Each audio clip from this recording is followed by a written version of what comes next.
I was game developer also, and respect you as developer. And then, do you remember me 3 years ago? I saw our interview from 2019, yes, and standing in front of the monster talking about Gears of War. Yeah, that was great. I have to say the sad part of watching our interview back from 3 years ago was apparently I've doubled in size. So I think the entire 3 years I've been doing nothing but eating.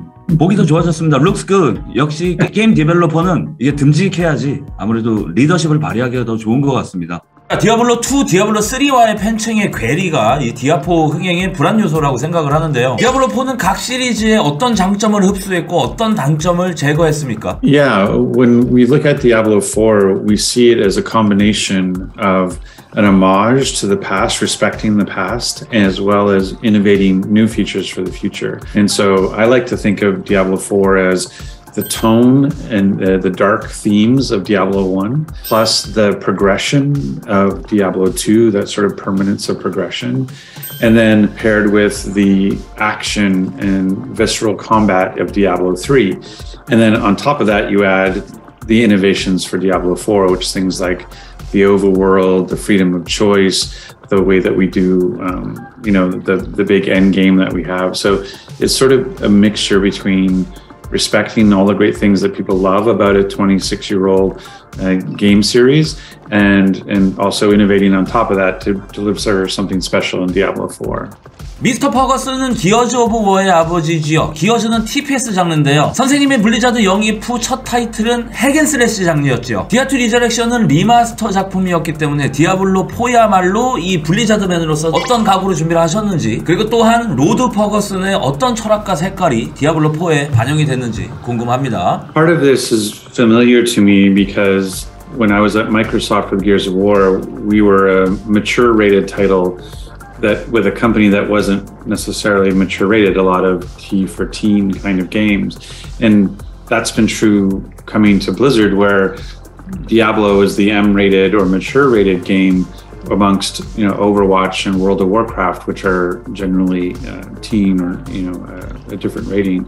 And so I'm very comfortable working in an M rated world. And just on a personal note, like as a fellow game developer, what I love most about game development is shipping games, is putting games into players' hands. And that's why in my last 3 years at the Coalition, we shipped 3 Gears games in 3 years with Gears 5 and Gears Tactics and Gears Pop. And now to come to Blizzard and be able to do something similar where we're going to ship 3 Diablo games in 3 years with D2R last year, Diablo Immortal this year, and D4 next year. And so that idea of being able to bring a game every year to players is what really motivates me and excites me about what I do. 자, 타격감 중에서도 야만용사 둔기류 타격감이 되게 인상적이었는데 말이죠. 이 뭐랄까 육중함을 유지하면서 전작들에 비해서 이제 기민함이 좀 더 추가된 느낌이었다. 디아블로4의 타격감에 대해서 자랑을 한번 해보시죠. 그리고 추가로 이 타격감이라는 개념이 한국 게이머 사이에만 존재한다는 얘기도 있는데 이게 사실인지 궁금합니다. I think it depends on the game. I've heard others speak to it. It seems it's very important to Korean gamers, which excites me. There is a passion for Diablo amongst Korean gamers, which is really exciting. I saw it for the first time with Diablo 2 Resurrected, and how much the Korean players came back to Diablo 2 and to play that game, and the same is true for Immortal, and now we're seeing the energy around Diablo 4. So I'd like to be part of a community of a very passionate fan base, and the hit effects is a very important part of, obviously, the grounding, to make it feel grounded. And to make it, as I said, we wanted to have that visceral, that sort of violent feel of Diablo 3 combat in Diablo 4. And so there's a lot of attention paid to visual effects and audio and animation to give that sort of sense of power that when you hit something, whether it's dual wielding a frenzy or the way you use upheaval to throw up the dirt and to attack, everything is meant to feel powerful and grounded in the world. And yeah, that's true across all of our classes. And so it's a keen eye. It was a great job noticing that. 자, 디아블로4를 해보니까 이 전작 디아3에 비교하면은 게임 초반의 템포가 살짝 느려서 조금 답답한 부분이 좀 있기는 했습니다. 빨리 스킬 찍고서 템 랩업하고 싶은 뭐 그런 욕구죠. 그리고 초반의 난이도도 제법 높아 보였어요. 이게 의도한 바인지 궁금합니다. Well, one of the things we wanted to do is create, we have a challenge because we have an audience who has been with us potentially for 26 years playing Diablo experiences. But also we want Diablo4 to be approachable to new players. So what you see at the very beginning of the experience you just recently played was there's essentially two questions early on. The first one is, do you want to play on adventurer mode or veteran? And that sets a base difficulty. And so adventure mode is meant to be for people who maybe haven't experienced Diablo before. But if you pick veteran, it's definitely more challenging. And then the second question is about how many tutorials do you want? How much do you want us to teach you as you play versus you already know and you don't need that help? And so those were two systems that were sort of created to help with that. And I can explain more after you.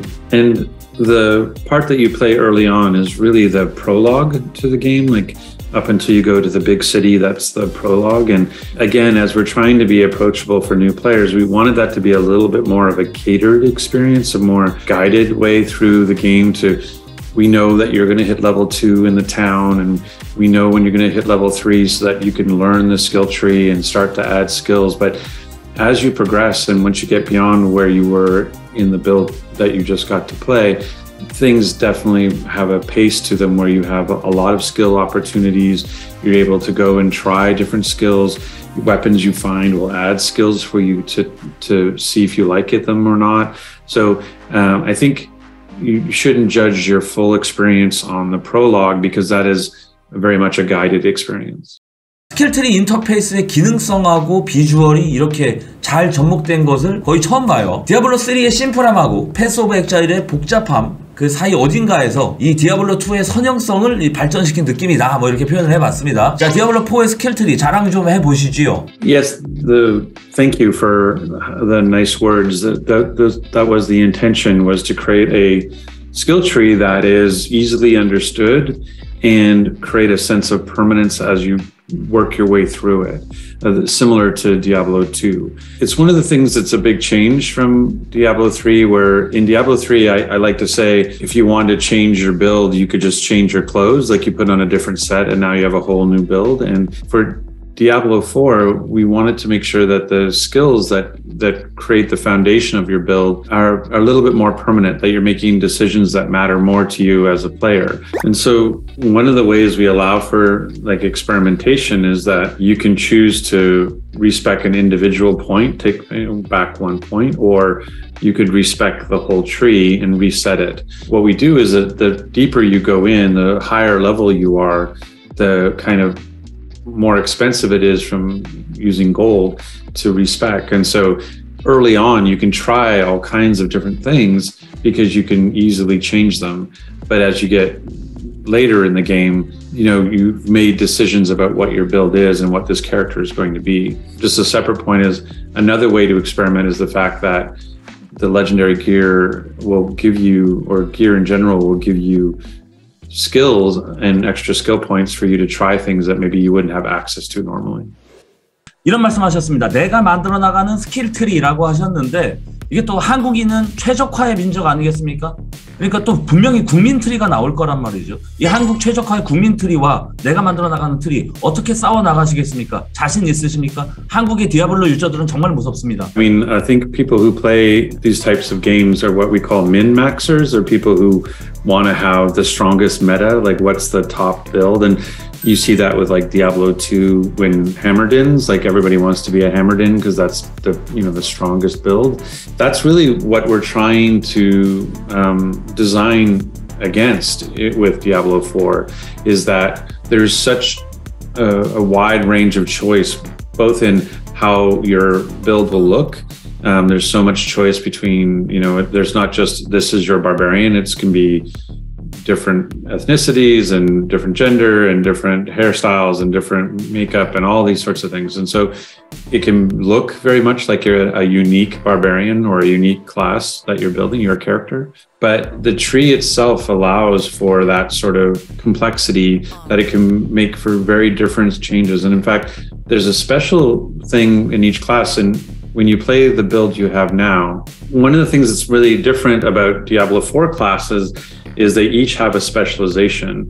And so in the build you're playing, you can see it on the sorcerer. At level 15, you unlock a quest that you can go do that can turn one of your skills from being active to passive, where it can just be triggered as you're playing. So every 10 seconds, a blizzard can show up, or every time you hit an enemy, a firewall can appear. It can change the build quite a bit from that perspective. And really a build is made up of the skill tree, the legendary gear or affixes you have, and also something is not in this build, which is the Paragon boards that you get after level 50. And so I think the combination of those three things, the skill tree, along with the specialization, the legendary gear, and your ability to move affixes around, and the Paragon board and your ability to plot a course through the Paragon board will make, even if we're both whirlwind barbarians, our whirlwind barbarians will not only look different, but will play different. Final point is just that, Diablo 4 is a game that we plan on supporting for years to come. So even if, there is a dominant strategy like I hammered in, through our seasons and through our post-launch support, we'll be able to continue to balance and iterate and just make sure that we have as many viable builds as possible. Okay, thank you, Mr. Ferguson. Good luck to you and good luck to Diablo 4. Thank you. Thank you very much. And thank you for all the nice words. And I hope you had fun. And I look forward to talking to you again. Thank you very much.